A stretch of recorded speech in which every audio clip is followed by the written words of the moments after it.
मध्य प्रदेश लगायत के जे तराई क्षेत्र है नेपाल के ओहिमे अहाँके मुस्लिम सम के जनसंख्या कनी बेसी है कि भित्री पहाड़ के तुलना में इस क्षेत्र में हिंदू मुस्लिम बढ़िया जकाँ रही रहल छलै आ अखिनतो रही रहल है। लेकिन समस्या ये की है त कुछ मुस्लिम में कुछ हिंदू में एहन तत्व सब जे है जे चाहैत रहे छै कि ई भाईचारा आ सद्भाव नहीं रहे के ताहि ओकरा सब की चाहैत रहे छै त दुनू समुदाय के बीच झगड़ा है से चाहैत रहे छै।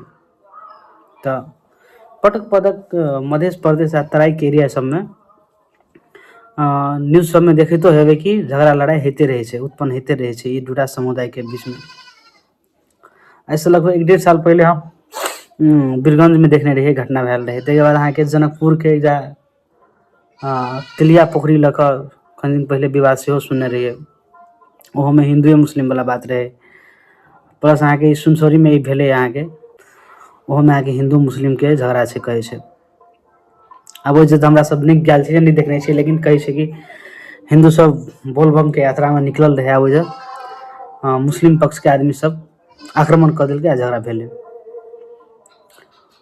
तो ई पटक पटक होइ छै कि ये सब हुनका जे सरकार छले ओकरे टाइम से स्टार्ट छै ई बात सब, ई घटना सब। लेकिन पुरना सरकार सब से जेले छले से अहाँ के ए बात सब में कोनो हस्तक्षेप नहीं केलकै कि साधारण पहल कऽ के छोड़ देलकै। लेकिन एके काल्हि भने जाकर दीर्घकालीन कोनो बड़का खतरा निमटिया सकैया वो के कोनो चासो नहीं देखलकै। ओहि संबंधी कोनो नियम कानून नहीं बनेलकै हुनका सरकार सब। आ वह लऽ कऽ बिसाइड ई घटना सब भऽ रहल छै।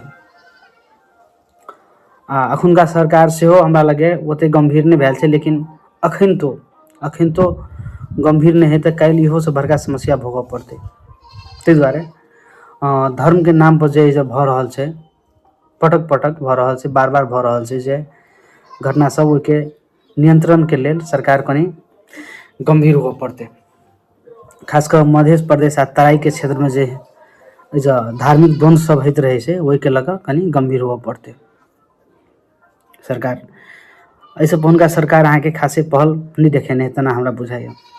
तो अखन नया सरकार आयल है जे जनता सब सुन के पठेने से कुछ परिवर्तन हेतै देश में, अमन शांति हेतै आ हरेक क्षेत्र में परिवर्तन हेतै। वही अनुरूप यदि अखनका सरकार काम करे तो हमरा लगे दीर्घकालीन रूप में सरकारों आ देशों एक शांति आ सरकार स्थायित्वता पहुँचे कि से हमरा लगे। ताहि दुआरे अखनका सरकार कम से कम गंभीर रूप में सोचक चाहिए।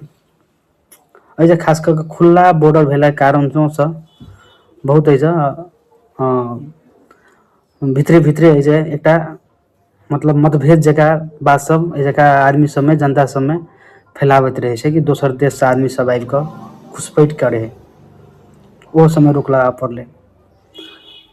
ताहि दुआरे सरकार के बाद में गंभीर हो पड़ले। कम से कम कोन रूप से चलबे, कोन रूप से कानून बनेबे ताकि काल्हि भने एहन घटना सब नहीं है, एहन आतंकवादी गतिविधि सब नहीं है से बात बुझ पड़ले।